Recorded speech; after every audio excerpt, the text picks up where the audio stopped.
everyone, it's Ms. Fackelman. Welcome back to my art class, and we are starting what should be a very interesting academic year for staff and students, whether we are in school or whether we are learning from home. Now, what I'm going to do today is teach you how to draw a feather. The students who are coming to school and are in the classrooms, they are going to be coloring two feathers, one of which they are going to keep and take home, and the other of which they are going to leave with me. The reason why they are coloring feathers that they're also going to give to me is because I'm going to create a hallway display, and I'm going to put together all the feathers into two wings. I'm sure many of you have seen photos of people on the internet or that people that you know have done. They take pictures in front of displays or murals that have two wings, making them look like they are about to take off and fly like birds or angels. And this display with the two wings is going to be put together using all the feathers that my students color. And then I'm going to include the quote above the wings saying, "Let creativity soar," which I think is a really great quote because you can get creative not only with art class, but also with storytelling or with any subject that you study like science. So you can be creative in anything and everything that you do. Now today, to kick off the year, we are going to draw feathers. So everybody grab the basic supplies that you need: pencils, a pencil sharpener, and an eraser. Now I try to tell this to all my students, but since we are starting our drawing, do not press so hard with your pencils whenever you make a mark, because in case you want to erase a mistake that you make, it will vanish more easily. But let me just show you what happens when I press too hard with my pencil. I'm gonna take my pencil, really dig it into the paper, and create the start of the stem for my feather. You see how dark that line is? Now, what would happen if I wanted to erase this? Maybe this isn't exactly the way I want it. I'm gonna try erasing the middle right here. Now, there's a bit of a gap, but if you take a look a little more closely, you can still see the faded line that I drew. So to avoid this, if you think you might want to erase a mark you made, don't dig so hard into the paper with your pencil. You want to very lightly move your pencil over the paper, almost like you're stroking the paper with your pencil. See how much lighter that mark looks? It does look lighter. And suppose I want to erase this mark. Didn't take that much effort. And do you see any of it? Maybe a little bit. There, now it's not as obvious as the first line that I erased. Now let's get started on drawing our feathers. The first thing we are going to do is draw a slightly curved line that moves across our paper from one corner to the other. But remember, don't be too close to the corners because you want to have a bit of a border around your picture. I'm going to draw a curved line that starts here, not pressing too hard, and ends up here. All right, now I'm going to try drawing a teeny tiny line down here. This is going to be the bottom of the feather. This is the base where the feather normally attaches to our bird. Hold it up so you can see what I did. There we are. Now I'm going to draw another curved line just like the first one I did, and it's going to start on the other end of this little line I drew at the base of my feather, and I am going to draw another line that goes really close to this long line and very slowly comes to a point at the very end. Now, something many of you might have noticed is that I didn't draw one long line. Instead, I drew a bunch of teeny tiny lines till I got the one line that I wanted. You can absolutely do that, but if that's not your style, that's fine. But do what you need to get that line exactly how you want it. Now, we are going to draw the bristles in our feather. That's the whole body of it. Now, it looks a lot like a leaf, only it's normally a bit skinnier. Now, if you want to make it a really wide feather, you can go ahead and do that. But if you want it to be skinny and pointed like mine, go right ahead. So what we're going to do, we're going to start not too close to the end of the feather because we do want to have a little stem or tail to it right here. And I'm going to draw a curved line that is super light because we're going to be erasing this line later after we draw the little lines on our bristles. I'm going to draw a curved line that comes up, comes above the point, and then comes back down the other side and ends opposite where I started over here. All right, kind of does look like a leaf right now, but we are going to change that. Now, the next thing that we want to do is start drawing the breaks in the feather. If you've ever seen a feather, did it look perfectly smooth like this? Mostly not. The little hairs or the ruffles in the feathers, they are really jagged and they're crooked.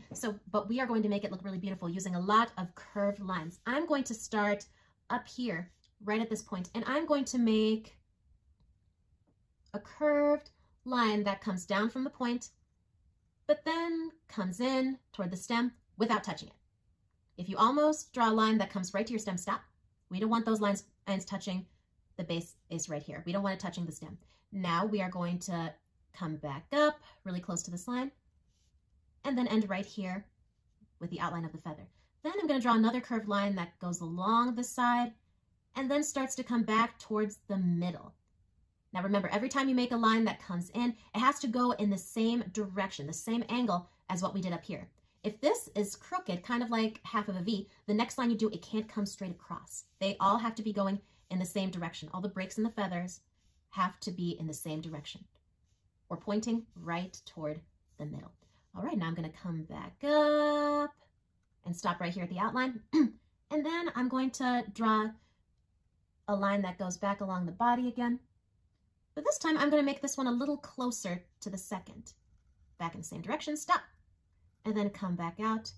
This time, instead of the edge looking a bit more square, I'm going to make it look a little more round to add variety. And then go back towards the middle, stop before I touch it, and then come back up towards the edge. Go along the side, make another break, stop, come back up, and then go along the edge again. Now I'm going to make another break that's a little closer to the last one that I did, but I'm going to make it less deep to add more variety. Stop, come back up, go back down the side. Now I'm going to make another break that's pointed in the same direction as the other ones that I've done. Stop, come back up. There we go. I finished one half of my feather right here. Now I'm going to do the same thing I did over here on this side. But remember, you see how all of these breaks are pointed towards the middle? The other ones have to be going towards the middle, like this one. Now remember, you want them all to be angled just about the same way. Don't make any that are straight. Try to make them all pointing down. And try to add variety. Make some of the gaps a little deeper or shallower than others, and try to space them out at random times so they don't look so uniform. All right, there's both sides of my feather. Now the next thing that we're going to do, we're going to make some stray hairs that are coming out the bottom of the feather. The first line I'm going to make is going to make sort of an S shape. This line is going to come out right at the bottom right here. It's not going to be at the end of the stem. It's going to be right here. It's going to come out, then go up, and then curve down again. Kind of looks like a backwards S right there. Then I'm going to draw another line that's going to curve above this line, but then it's going to cross over it and then come out. So this one's a little longer and it overlaps with that first hair right there. Now I'm going to make two more lines, but they are going to curve down. This next line is going to start here where the other ones did, then it's going to come down and come back up. Now I'm going to draw one more line. Instead of being right here at the root of where the other lines I drew are, it's going to be a little bit below it. And this one isn't going to be as long as the others. It's going to come out and then curve down, kind of like a tiny C. All right, we are done on this side, though if you want to add some more hairs over here than I did, that's absolutely fine. Now, let's do some similar lines on the other side, though if you want to make them look different from what we drew over here, go right ahead. The C shape or the S-shaped lines are going to be really helpful, but try to make them look not exactly the same as what you did over here, because we don't want it all to look the same.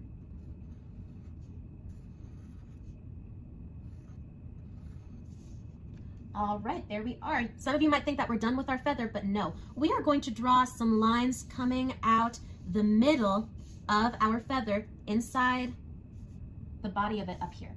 Now, what you're going to do, you see how all of these lines, all these breaks in the feather, they kind of come in a V-shaped line and some of them curve. We want the lines that we draw in the middle to follow that same pattern. Now, but remember, we don't want them all to look the same.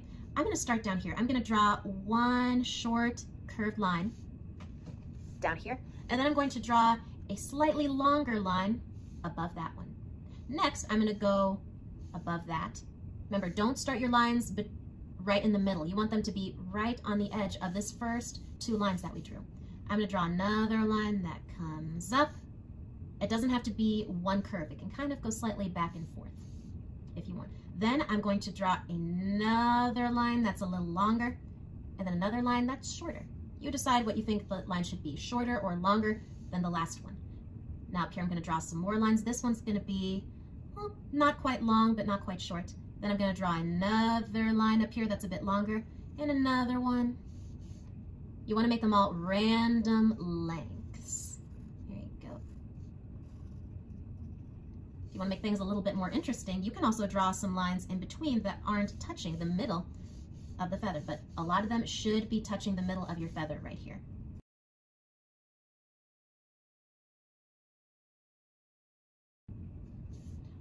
All right, now my feather is done. If there are any extra lines that you want to get rid of, you might see this one outline that I did over here. Make sure that you erase it. A lot of you might think that you can just erase this after you're done with your Sharpie, but a lot of the times your Sharpie might smudge if you erase it after, unless you wait a day or so. So if you're not going to be waiting a day or two to erase those lines, you might want to erase any extra lines now so you don't risk smudging your Sharpie. All right, now if you have a Sharpie or you're planning on using a black crayon or a pencil or any other black drawing or coloring utensil that you've got, go right ahead and let's outline our feathers.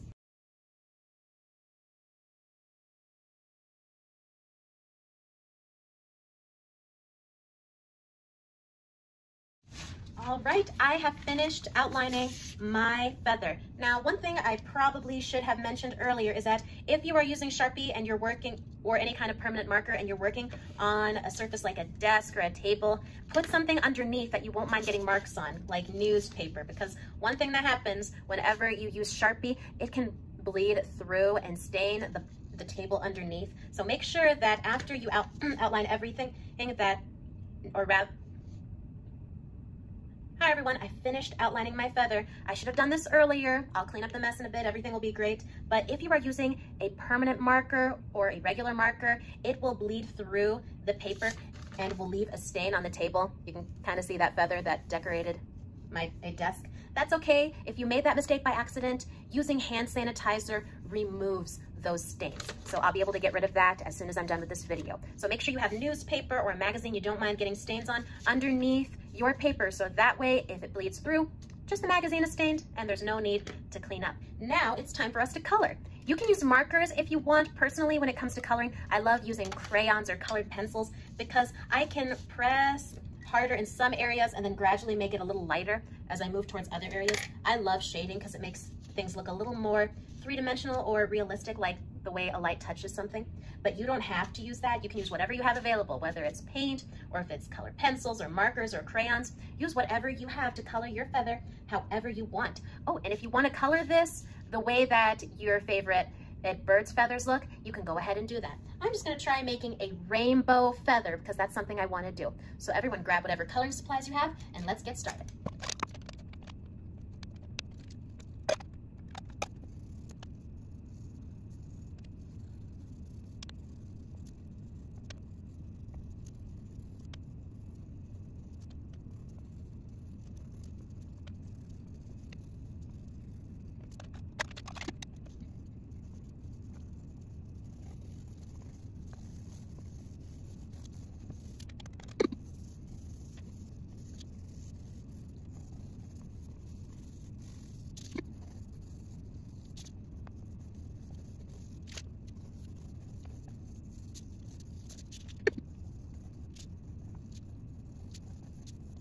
All right, here is my feather. I hope you like how I was shading around the feather and also in the corners. Because I figured some of you might want to know how I did that, I'm going to zoom in on the one corner I have not finished yet and show you what I did with whatever color I did. For this one, it's brown. I'm going to create a little dark brown right in that corner where I want it to be darkest. But then as I moved farther out towards the middle of the paper, I started to press a little more lightly and then pressed more lightly. And you see how that dark is gradually fading a bit more. It's going from dark mud brown to a very soft brown. There we go. want to spread it out a bit more dark in that border, you can go ahead and do that. But remember, the closer you get toward the middle, the lighter you have to press. So it kind of looks like there are these dark shadows around your feather. And to make the border or the area underneath the feather look a little darker, I also colored in gray, and then I shaded it the way I just did with my brown crayon. All right, so here is my feather. I hope you all enjoyed this tutorial, and stay tuned. I'm going to be uploading more videos that we can work on together throughout the school year. And everyone, have a great day. I'll see you all next time, and stay creative.